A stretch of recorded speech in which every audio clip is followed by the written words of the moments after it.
मैंने गुजरात दंगल होने के पहले कई नेताओं को चिट्ठियां लिखा था और मैंने बताया था कि ये जो बॉर्डर एरिया में, जो राजस्थान, मध्य प्रदेश और गुजरात के बॉर्डर एरिया में जो आदिवासियों का घर वापसी अभियान चल रहा है, शस्त्र पूजन अभियान चल रहा है, ये किसी बड़े दंगे की तैयारी है। ये ध्यान नहीं देते हमारे यहाँ, और न ध्यान देने का नतीजा है इतना बड़ा गुजरात राइट हो गया। और अभी बोल रहे थे, सब लोग बोल रहे थे, मैं भी तो बोला कई जगह कि भैया ये जो कुछ चल रहा है, ये लव जिहाद जो चल रहा है, ये घर वापसी जो चल रही है, हिंदू मुसलमान चल रहा है, ये पाकिस्तान हिंदुस्तान चल रहा है, ये किसकी थी तैयारी?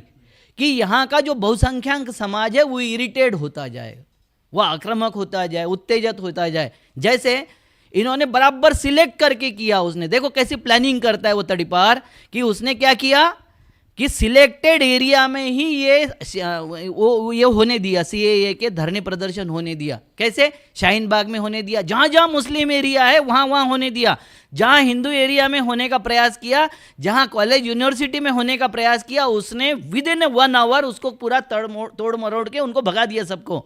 और उसी एरिया में प्रोटेस्ट चलने दिया जिस एरिया में मुस्लिम बाहुल है। वो ये पूरे देश के हिंदुओं को मैसेज देना चाहता था कि ये मुसलमान इस देश के गद्दार है, ये देश के ये मुसलमान है, ये विद्रोही है, ये इनको रोहिंग्या मुसलमान यहाँ बसाना है।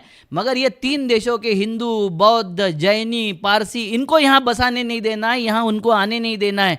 तो हिंदुस्तान के सारे हिंदुओं के मन में ये मैसेज कंटिन्यू वो देता रहा कि ये गद्दार लोग हैं, ये खाली चाहते हैं कि हिंदुस्तान को मुसलमान स्थान बनाना चाहते हैं, ये हिंदुस्तान को नया पाकिस्तान बनाना चाहते हैं। ये मैसेज देने में वो सक्षम रहा, और उसका परिणाम ये हुआ कि जो कुछ बचे हुए लोग थे, जो सोचते थे, देश के बारे में सोचते थे, सारे समाज के बारे में सोचते थे, उनका मन विचलित होना शुरू हुआ। फिर क्या हुआ? आगे की स्टेप क्या किया?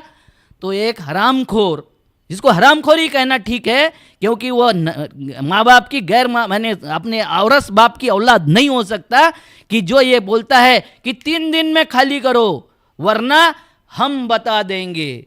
क्योंकि 2 महीने से जो प्रोटेस्ट शांतिपूर्वक चल रहा था, सरकार को पता है कि शांतिपूर्वक प्रोटेस्ट को तोड़ना बहुत कठिन काम होता है, शांतिपूर्वक प्रोटेस्ट को हटाना बहुत कठिन काम होता है। मगर जैसे ही प्रोटेस्ट वायलेंट हो जाता है, सरकार के लिए बाएं हाथ का खेल है, क्योंकि सरकार एक संगठित फौज होती है, संगठित सेना उसके साथ में होती है, और संगठित सेना को वायलेंट को दबाने के लिए सारा मानसिकता, सारा देश वो सेना के साथ खड़ा होता है कि आपको इसको कुचलना है, क्योंकि ये विद्रोह है। वो विद्रोह कर रहे थे क्या 2 महीने से? बिल्कुल नहीं कर रहे थे। वो क्या कर रहे थे? अपनी डिमांड कर रहे थे, मांग कर रहे थे। मांग सही है क्या? बिल्कुल नहीं। सीएए के ऊपर वायलेंट होने की या उसको प्रोटेस्ट करने की जरूरत नहीं थी।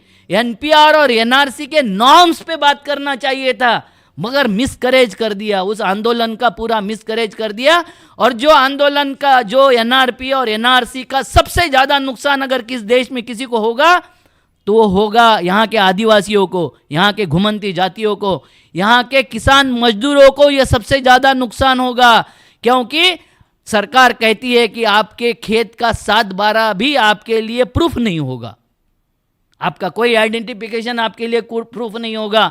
हमारे ऐसे कई लोग हैं जिनके माँ बाप कहाँ पैदा हुए तो छोड़ दीजिए, वो कहाँ पैदा हुए ये भी पता नहीं है, कौन से तारीख को पैदा हुए ये भी पता नहीं है। तो सबसे ज़्यादा नुकसान किसको होने वाला है? ये होने वाला है बहुजन समाज को नुकसान होने वाला है। मगर उन लोगों ने ये समझा दिया कि इसका सबसे ज़्यादा नुकसान मुसलमानों को होगा। बिना सर पैर के मुसलमान हैं इस देश के, इनको दिमाग नहीं है, इन लोगों ने कई कारण नहीं है।